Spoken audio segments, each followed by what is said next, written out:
March 29th, 1987. 78,000 fans pack into the Pontiac Silverdome for what might be one of the biggest nights in pro wrestling history. Backstage awaits a man like no other. At 7'4", he is the #1 contender for the World Wrestling Federation Heavyweight Championship. Andrei Rene Roussimoff, known professionally as Andre the Giant, is set to face Hulk Hogan in the main event. But that's not where we begin our story.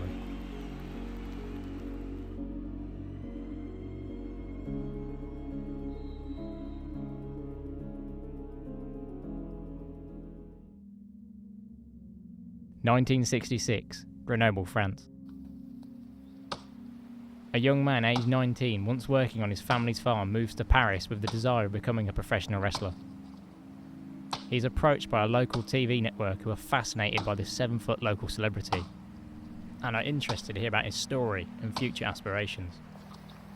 Jean Ferré, en plein travail. Ouais, Quel âge avez-vous? 19 ans, Et vous mesurez combien? 2,10 m.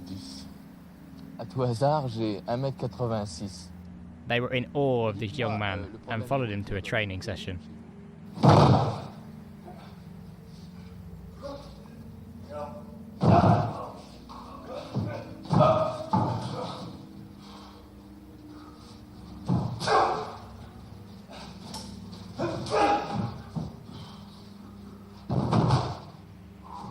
With his recent appearance on TV getting into the spotlight, he was booked all over France. But these humble beginnings were just early doors for this future megastar.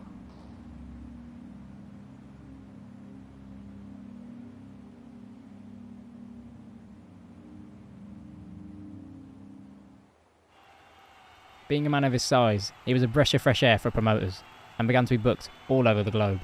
From Germany, Japan, Russia and Mexico, it was these opportunities which led him to get in contact with Vince McMahon Sr., the owner of the Worldwide Wrestling Federation. And his opponent. It was inevitably McMahon who changed his name from Jean Ferré to Andre the Giant, as he felt it was more marketable and saw Andre as a once-in-a-lifetime attraction. For this, he pitched Andre should be booked more as an unstoppable monster than a technical competitor.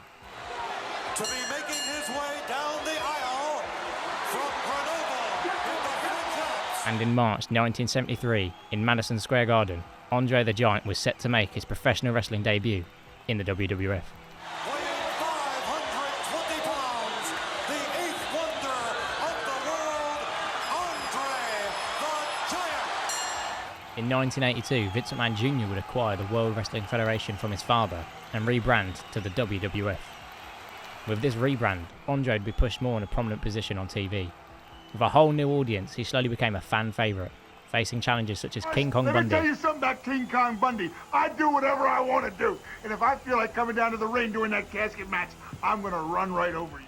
Big John Studd. You know, everybody's been asking me, Big John Studd, why did you build your weight up to 390 pounds of solid muscle? Well, there's only one answer to that question. So I could stand and face the biggest bully in professional wrestling. And the Iron Sheik. No, that redneck stays down. Tough. Even with his newfound fame all over the United States, thanks to Vince McMahon's WWF, all this success had a price.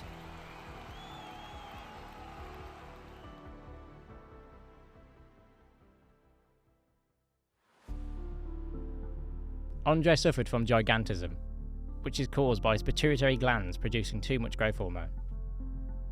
This condition gave him his fame, but also took its toll. Being a man of his size, continuing to grow while travelling the globe wasn't easy. Aeroplanes, hotels, taxis, bathrooms were all too small. He had been famously quoted saying that I would give all the money in the world to spend one day a week as a man of average size. In early 1986, Andre requested a leave of absence to tend to his health. Additionally, he was cast in the film The Princess Bride, which began filming later that summer. Andre was suspended from the WWF in spring of 1986 after he no-showed a tag team match, reason for which was a storyline to cover up his real-life absence for injury. He would return later that summer wearing a mask and becoming part of the team The Machines, as he would be called the Giant Machine. Without saying, and please forgive me if I offend you, but you, Giant Machine, are terribly reminiscent of one Andre the Giant, perhaps the world's most famous wrestler. Mr. Tillman, it's only one giant. This is the giant machine. There's only one giant, and it is the Giant Machine. Hi. All right. Well, there are a number of people who may dispute that. One of them would have to be Big John Studd. The other would have to be King Kong Bundy. They are a couple of the premier athletes in the world wrestling. This storyline would wrap up after Andre's suspension was lifted and he returned as himself. But something had changed. In early 1987, a manager by the name of Bobby the Brain Heenan would bring out Andre the Giant on the WWF segment Piper's Pit. Please welcome the heavyweight champion of the world, Hulk Hogan. My man is here. Impressed, and I don't impress easy. Now, for this discussion, may I present 15 years undefeated, the 8th wonder of the world, 7'4", 500 pounds, Andre the Giant. This sudden change of Andre siding with the vicious Bobby Heenan was a breath of fresh air for the character, as it would lead to his confrontation with the World Heavyweight Champion, Hulk Hogan. Wait, what's going on here? Hold on, man. What are you doing with him? You guys aren't together. Come on, man. Andre, what are you doing here with Heenan? I'll tell you what he's doing here with me. He's sick and tired of you and what you stand for. Did you ever once in your life offer him a championship match? You laughed behind his back. Oh, Andre, listen, it's not happening. Tell me it's not so, man. Even though you came out here with him, you don't have to leave with him. Take your hands off my shoulders. Look at me when I'm talking to you. I'm here for one reason. To challenge you for a world championship match in the Wrestlemaina. This altercation would lay down the groundwork for the upcoming weeks. As tensions rose, Andre would be set to face the fan favourite at Wrestlemania 3. Is the main event of the evening. It is for the World Wrestling Federation Heavyweight Championship, scheduled for one fall with a 1-hour time limit. First, the challenger, accompanied by his manager, Bobby the Brain Heenan. He hails from Grenoble in the French Alps. He weighs 520 pounds. Andre the Giant. He is from Venice Beach, California, weighing in at 294 pounds. He is the World Wrestling Federation Heavyweight Champion, Hulk Hogan!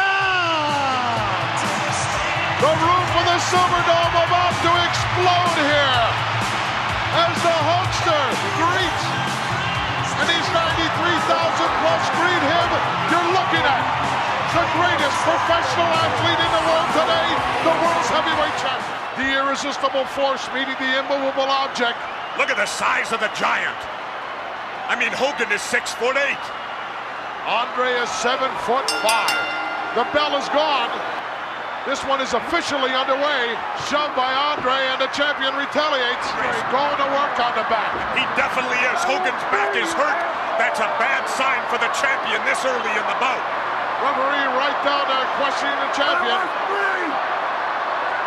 And Andre just patiently grinding away with those awesome forearm shots into the kidney area of the champion. You know, I gotta say, Andre's making it look easy. Andre right picked him up with ease and hits him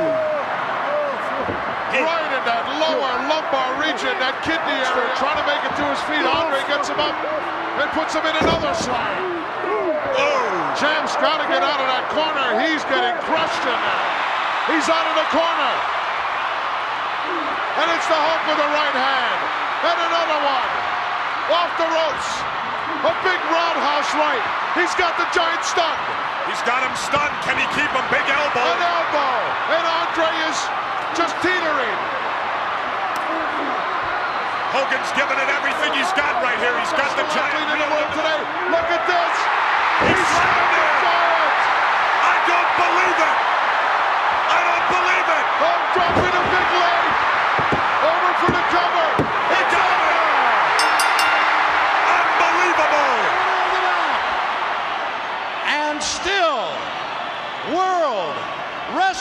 Federation Heavyweight Champion, Hulk Hogan! Listen to the ovation. Even though he'd come up short at WrestleMania 3, Andre would still wrestle for another 5 years, inevitably winning the WWF Championship in February 1988. For the remainder of his career, Andre would face such stars as Jake the Snake Roberts. You'll be the one that's humbled. This time, you'll be the one that's humiliated. And this time, you will be the one that grovels for the money. And how appropriate. The Macho Man Randy Savage.